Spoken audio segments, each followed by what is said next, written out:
வணக்கம். உங்க பணத்தையும் உங்க எதிர்காலத்தையும் பாதிக்க போற சில முக்கியமான விஷயங்களை பத்தி தான் நாம இப்ப பார்க்க போறோம்.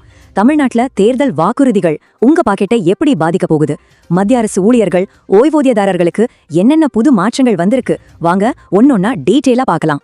சரி, நேரடியா விஷயத்துக்குள்ள போயிடலாம். முதல்ல எல்லாரும் இப்ப பேசிட்டு இருக்கிற தேர்தல் நேர சலுகைகள் பத்தி பார்க்கலாம். அதுக்கப்புறம் கட்சிகள் என்னென்ன வாக்குறுதிகள் கொடுக்கறாங்கன்னு ஒரு கம்பாரிசன். அப்புறம் லட்சக்கணக்கான ஊழியர்கள் பென்ஷனர்களோட வாழ்க்கையில பெரிய மாற்றத்தை கொண்டு வர போற சில முக்கியமான அறிவிப்புகளையும் பார்த்திடலாம்.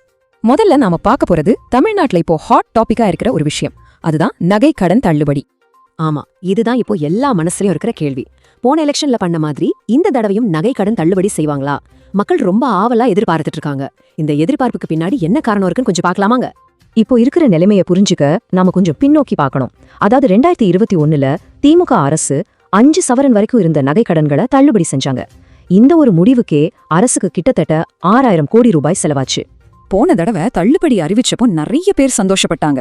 ஆனா அதுல சில சிக்கல்களும் இருந்துச்சு. இப்போ நீங்க பாக்குற மாதிரி ஏகப்பட்ட கண்டிஷன்ஸ் போட்டிருந்தாங்க. ஒரு குடும்பத்துக்கு 5 சவரனுக்கு மேல இருக்கக்கூடாது, அதுவும் கூட்டுறவு வங்கியில மட்டும்தான். இந்த மாதிரி பல கடுமையான விதிகள் இருந்ததால உண்மையிலே உதவி தேவைப்பட்ட நிறைய பேருக்கு அந்த சலுகை போய் சேரல. அதனாலதான் இந்த தடவை மக்களோட கோரிக்கை ரொம்ப தெளிவா இருக்கு. எந்த ஒரு கடுமையான நிபந்தனைகளும் இல்லாம தள்ளுபடி வேணும். கூட்டுறவு வங்கி மட்டும் இல்லாம எல்லா பேங்க்ல வாங்கின கடனுக்கும் இது பொருந்தணும். கஷ்டப்படுற எல்லாருக்குமே இந்த சலுகை கிடைக்கணும்னு எதிர்பார்க்கறாங்க.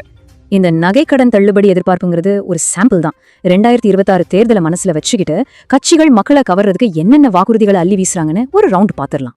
இந்த டேபிள்ல பாத்தீங்கன்னா கட்சிகளோட வியூகம் நல்லாவே புரியும். டிஎம்கேவும் அதிமுகவும் பெரும்பாலும் நேரடி பணப்பலன்கள்ல கவனம் செலுத்துறாங்க. ஆனா புதுசா வந்திருக்கிற விஜயோட தவக கட்சி உதவித்தொகை, ஹெல்த், கல்வி மாதிரி விஷயங்களுக்கு முக்கியத்துவம் கொடுக்குது. இது வாக்காளர்களை எந்த அளவுக்கு ஈர்க்கணும் பொறுத்திருந்துதான் பார்க்கணும்.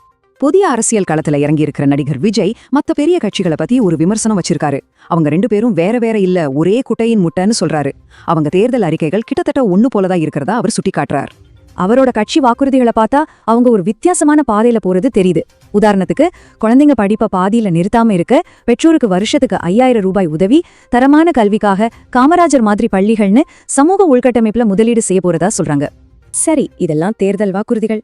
இப்போ நம்ம மாநிலத்தை தாண்டி தேசிய அளவுல கோடிக்கணக்கான ஊழியர்களோட வாழ்க்கையில நேரடியா தாக்கத்தை ஏற்படுத்த போற, ஏற்கனவே நடைமுறைக்கு வந்துட்டு இருக்கிற சில உறுதியான மாற்றங்களை பத்தி பார்க்கலாம். ஆமாங்க, 8வது ஊதிய குழு அமைக்கிறதுக்கான வேலைகள் நடந்துட்டு இருக்கு. இதோட பரிந்துரைகள் 2026ல இருந்து அமலுக்கு வரும்னு எதிர்பார்க்கப்படுது. சம்பள உயர்வு பத்தி பேசும்போது இந்த ஃபிட்மென்ட் ஃபேக்டர்ங்கிற வார்த்தையை நீங்க கண்டிப்பா கேள்விப்பட்டிருப்பீங்க. ரொம்ப சிம்பிளா சொல்லணும்னா இதுதான் உங்களோட சம்பளம் எவ்வளவு % அதிகமாகும்னு முடிவு பண்ற ஒரு நம்பர். இந்த ஃபேக்டர் எவ்வளவு அதிகமா இருக்கோ அந்த அளவுக்கு சம்பள உயர்வும் அதிகமா இருக்கும். வரலாற்றை திரும்பி பார்த்தோம்னா ஒவ்வொரு ஊதிய குழுவிலையும் இந்த ஃபிட்மென்ட் ஃபேக்டர் அதிகரிச்சுட்டே தான் வந்திருக்கு. 2006ல 1.86 இருந்தது, 2016ல 2.57 உயர்ந்துச்சு. இப்போ வரப்போற 8வது ஊதிய குழுவிலையும் இந்த ட்ரெண்ட் தொடரும்னு எதிர்பார்க்கப்படுது. அப்படின்னா என்ன அர்த்தம்? மத்திய அரசு ஊழியர்களுக்கு குறைஞ்சது 24% 30% வரைக்கும் ஒரு பெரிய சம்பள உயர்வு கிடைக்க வாய்ப்பு இருக்கு. சம்பள உயர்வு ஒரு பக்கம் இருக்கட்டும், இன்னொரு நல்ல விஷயம், நம்ம சேமிப்பான PF பணத்தை எடுக்கிறது இனி ரொம்ப ரொம்ப ஈஸியாக போகுது. EPFO 3.0 அப்படிங்கிற இந்த புது டிஜிட்டல் சிஸ்டம் மூலமா உங்க பணத்தை பேங்க்ல இருந்து எடுக்கிற மாதிரி வேகமா எடுக்கலாம். கூகுள் பே மாதிரி UPI மூலமாவே வாங்கிக்கலாம். ஏன், இதுக்காக தனியா ஒரு ATM கார்டு கூட வரப்போகுது. இனி கம்பெனி அப்ரூவலுக்காக காத்திருக்க வேண்டிய அவசியமே இல்ல. நம்ம பணம் நம்ம கையில வேகமா வந்து சேரும். கடைசியா, நம்ம நாட்டுல இருக்கிற லட்சக்கணக்கான ஓய்வூதியதாரர்களோட நிதி வாழ்க்கையில ஒரு பெரிய தாக்கத்தை ஏற்படுத்தின உச்சநீதிமன்றத்தோட ஒரு மைல்கல் தீர்ப்பை பத்தி பார்க்கலாம். இந்த கேஸோட மையமே ஒரு சிம்பிளான கேள்விதான். விலைவாசி ஏறுது இல்லையா, அதை சமாளிக்க வேலையில இருக்கிறவங்களுக்கு அகவிலைப்படி, அதாவது DA கொடுக்கறாங்க. ரிட்டையர் ஆனவங்களுக்கு அகவிலை நிவாரணம், அதாவது DR கொடுக்கறாங்க. ரெண்டோட நோக்கமும் விலைவாசி உயர்வை சமாளிக்கிறது தான். அப்படி இருக்கும்போது ஒண்ணுக்கு அதிகமாவும் இன்னொன்னுக்கு கம்மியாவும் கொடுக்கறது சரியா? இந்த கேள்விக்கு தான் உச்சநீதிமன்றம் ஒரு அழுத்தமான பதில ஒரு தீர்ப்பா சொல்லியிருக்கு. வேலையில இருக்கிறவங்களுக்கு அதிகமா DA கொடுத்துட்டு பென்ஷனர்களுக்கு குறைவா DR கொடுக்கறது தன்னிச்சையானது, அது சமத்துவ உரிமைக்கு எதிரானது அப்படின்னு ரொம்ப தெளிவா சொல்லிட்டாங்க. சோ இதுல இருந்து நாம புரிஞ்சுக்க வேண்டியது என்னன்னா, ஒரு பலன் கொடுக்கறதுக்கான காரணம் ஒன்னா இருக்கும்போது அந்த பலன்ல பாரபட்சம் காட்டக்கூடாது. விலைவாசி உயர்வுங்கிறது வேலை பாக்குறவங்க, பென்ஷனர்னு எல்லாரையும் ஒன்னாதானே பாதிக்குது. அப்போ அதுக்கான நிவாரணமும் சமமா தானே இருக்கணும். அதான் இந்த தீர்ப்போட சாரம்.